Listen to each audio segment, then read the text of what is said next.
Nah, dari pengalaman aku di Jepang, kampanye-kampanye kayak gitu itu emang biasa dilakukan di jalanan raya. YouTuber Jerome Pauline baru-baru ini trending di Twitter setelah memposting hewan capybara di akun Twitter pribadinya. Capybara saat ini memang tengah tren di jagat maya. Postingan itu segera ditanggapi dengan sindiran oleh seorang warganet yang menyebut jika Jerome Pauline suka ikut-ikutan dengan tren. Karena itu, ia menyarankan warganet untuk mencari hewan lain begitu Jerome menyukai hewan ramah tersebut. Sindiran tersebut segera dibalas netizen lain yang mengungkapkan jika si jago matematika itu memang suka ikut-ikutan alias party popper. Ia dinilai so asik, overacting, dan suka cari perhatian. Bahkan seorang warganet menyebut jika Jerome tidak disukai oleh beberapa WNI yang tinggal di Jepang. Hal itu karena ia dinilai kaye alias tidak peka dengan privasi dan kondisi sekitar saat membuat konten di tempat umum. Padahal selama ini citra yang melekat pada Jerome adalah seorang YouTuber jenius yang kuliah di Jepang dan kerap bikin kagum dengan aksinya saat menyelesaikan soal matematika. Kesuksesannya mengasuh channel YouTube membuat ia juga dikenal sebagai seorang pengusaha.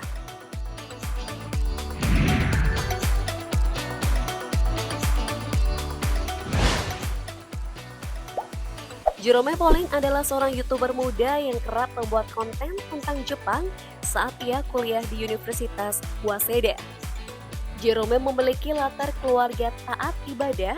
Ia merupakan putra kedua dari 3 bersaudara yang lahir dari pasangan Marujahan Sintong Sijabat dan Filsi Rahmensa. Ayah Jerome adalah seorang pendeta yang saat ini memberikan pelayanan di Gereja Kristen Indonesia Dharma Satelit Surabaya. Menjadi YouTuber yang mengasuh kanal Nihongo Mantapu, perlahan ia menjadi idola anak muda karena karakternya yang lucu dan juga jenius dalam matematika. Selain populer di YouTube, pria 24 tahun ini juga aktif di Twitter, menjadi selebgram dan juga seleb TikTok.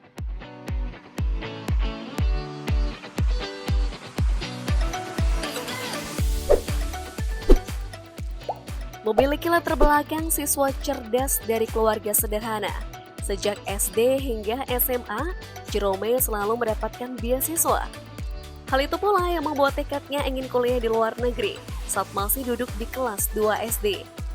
Saat menjadi siswa SMA 5 Surabaya, Jerome sudah memperlihatkan otaknya yang brilian dengan menjuarai sejumlah lomba olimpiade. Misalnya juara 3 Olimpiade Matematika 2014. Juara 1 Olimpiade Matematika Vektor Nasional Universitas Negeri Malang 2015, dan peringkat 1 Lomba Siswa Berprestasi tingkat Kota Surabaya pada 2015.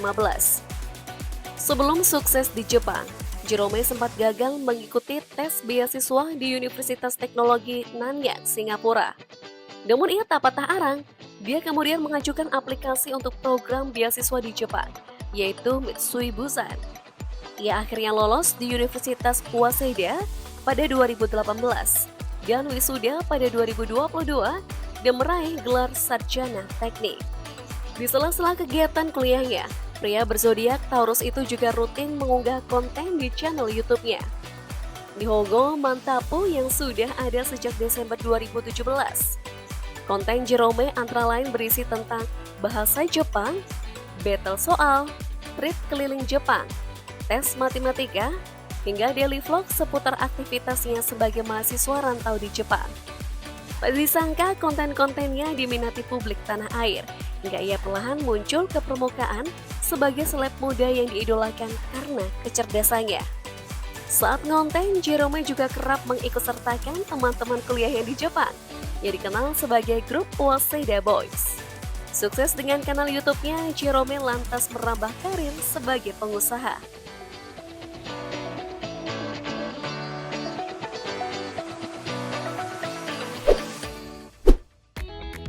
Kesuksesan Jerome sebagai seorang seleb internet dan pengusaha tidak lepas dari prinsip dan gaya hidupnya yang penuh kerja keras dan fokus bahkan sejak masih kecil.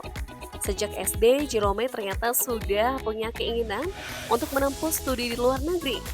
Minat itu mulai muncul saat ia sering melihat teman-temannya pergi ke luar negeri untuk berlibur. Namun ia ingin ke luar negeri lebih dari sekedar liburan, namun agar bisa berkuliah di luar negeri.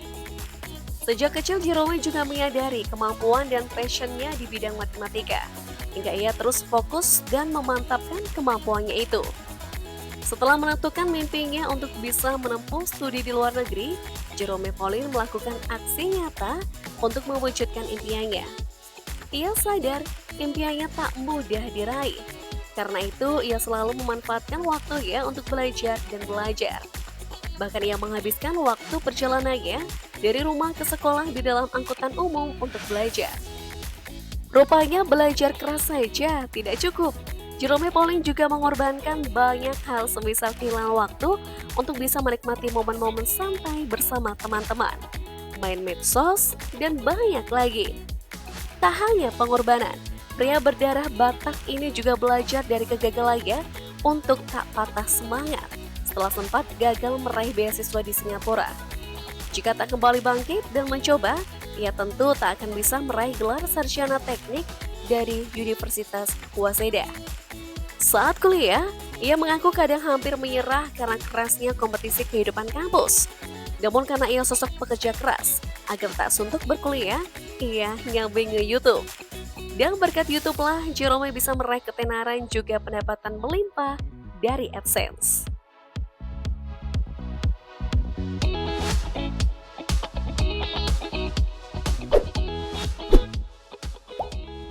Berawal dari penghasilan AdSense channel YouTube-nya yang kini diikuti lebih dari 10 juta subscriber. Pria yang dikabarkan dekat dengan Jessica Jane ini setiap bulannya bisa mendapatkan penghasilan hingga 2,2 miliar rupiah. Dari penghasilannya tersebut, Jerome lantas berinvestasi dengan merintis sejumlah bisnis. Pada 2021 lalu, Jerome mendirikan bisnis minuman teh kekinian yakni Menanti dengan sistem waralaba. Sejauh ini, Menanti dikabarkan telah memiliki 141 toko di 16 provinsi di seluruh Indonesia. Tidak hanya minuman, Jerome diketahui juga berekspansi ke bisnis makanan, yakni Kumau Ramen. Sejak 2018, Jerome Pauline juga mendirikan Bantapu CRP, sebuah perusahaan talent management yang sejauh ini telah memfasilitasi lebih dari 50 brand dengan total penayangan hingga 1 miliar kali. Berikutnya, Jerome juga memiliki bisnis media pendidikan lewat Q&A Group yang telah bekerja sama dengan sejumlah lembaga pendidikan. Sumber kekayaan lain yang dimiliki oleh Jerome Pauline adalah Balanska Studio, perusahaan jasa penyewaan studio, dan production house. Selain YouTube dan bisnis, Jerome yang merupakan influencer dengan pengikut hingga belasan juta juga mendapatkan penghasilan dari endorsement dan juga brand ambassador terkenal seperti Zenius, Bibit, dan Samsung.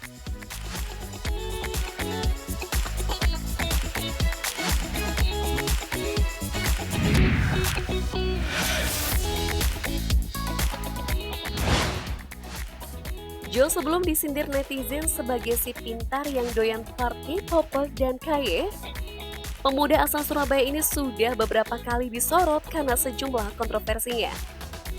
Mulai dari dianggap tak sopan dengan GM Bank BNI Jepang, hingga dihujat K-popers karena mempublikasikan isi chatnya dengan Taeyong NCT. Ia juga pernah ditegur oleh pembalap Sen Gelael karena dengan naif mempertanyakan apakah ada pembalap Indonesia yang berlaga di ajang internasional. Dengan segenap kontroversinya tadi, apakah kamu akan tetap mengidolakan Jerome Pauline sebagai seleb muda jenius yang menginspirasi pasca dihujani kritik?